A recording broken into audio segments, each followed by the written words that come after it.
السلام علیکم ورحمۃ اللہ وبرکاتہ۔ یہاں امانت کی ادائیگی اور دیانتداری سے متعلق ایک عبرتناک واقعے پر ہم بات کرنے جا رہے ہیں۔ بخاری شریف کے اندر اس واقعے کو 7 مقامات میں ذکر کیا گیا ہے۔ حضرت محمد صلی اللہ علیہ وسلم نے حضرات صحابہ کے سامنے بنی اسرائیل کے اس شخص کے واقعے کو بڑے اہتمام سے بیان فرمایا ہے۔ واقعہ یوں ہے، بنی اسرائیل کا ایک شخص 1000 دینار کا ضرورت مند تھا۔ وہ سمندر پار کر کے دوسرے علاقے میں کسی صاحب حیثیت آدمی کے پاس پہنچا۔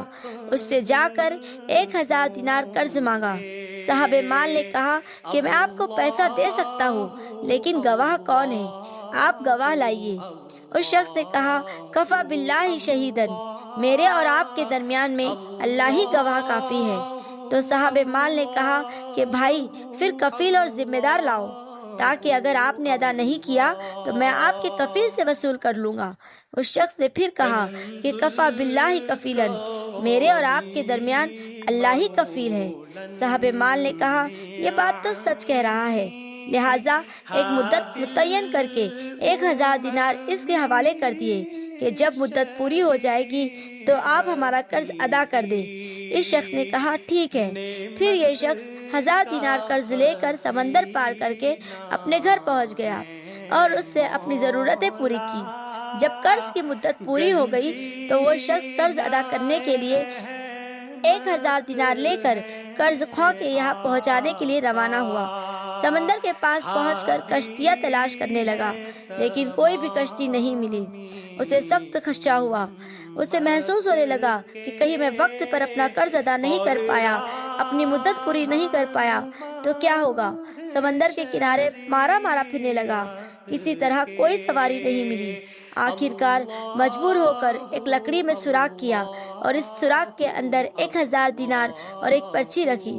پرچی کے اندر لکھ دیا، اے سمندر، میرا قرضہ ادا کرنے میں تو ہی حائل ہو رہا ہے، لہٰذا میں اپنا قرضہ تیرے حوالے کرتا ہوں، اب تو ہی ذمہ دار ہے۔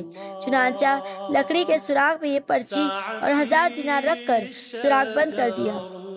اس کے بعد اس لکڑی کو اس سمندر میں یہ کہہ کر بہا دیا کہ لے، اب تو ہی ذمہ دار ہے، اور اللہ سے دعا کی، اے اللہ، میرے قرض کے ادا کرنے میں یہی سمندر حائل ہے، میں تجھے گواہ بناتا ہوں اور تو ہی گواہ ہے اور تو ہی میرا کفیل ہے۔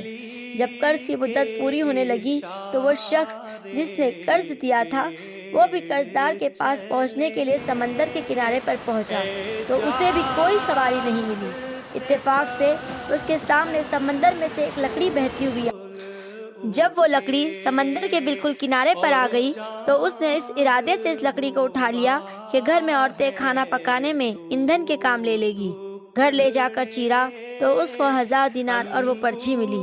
اب قرض خواہ کے اوپر جو عبرت نازل ہونی تھی وہ ہوئی۔ ادھر قرض دار نے پھر اپنے طور پر 1000 دینار کا مزید انتظام کر کے قرض خواہ کے پاس آ کر پیش کیا اور کہا کہ لو اپنا قرض۔ تو اس قرض خواہ نے کہا کہ آپ کا قرض مجھے وصول ہو چکا ہے اور آپ کی پرچی بھی مل گئی۔ تو دونوں شخص کو اپنے طور پر جو ایمانی پختگی ہونی چاہیے تھی وہ ہوئی۔ اس کا مطلب جو اللہ کے لیے ہوتا ہے اللہ تعالیٰ سمندر اور درختوں کو بھی اس کے تابع کر دیتا ہے۔ جو اللہ کے لیے ہوتا ہے اللہ اس کے لیے ہوتا ہے، اور اللہ بھی ایسے لوگوں سے حقیقی معنی میں محبت رکھتا ہے۔ اس کو اللہ تعالیٰ نے قرآن شریف میں بھی فرمایا ہے۔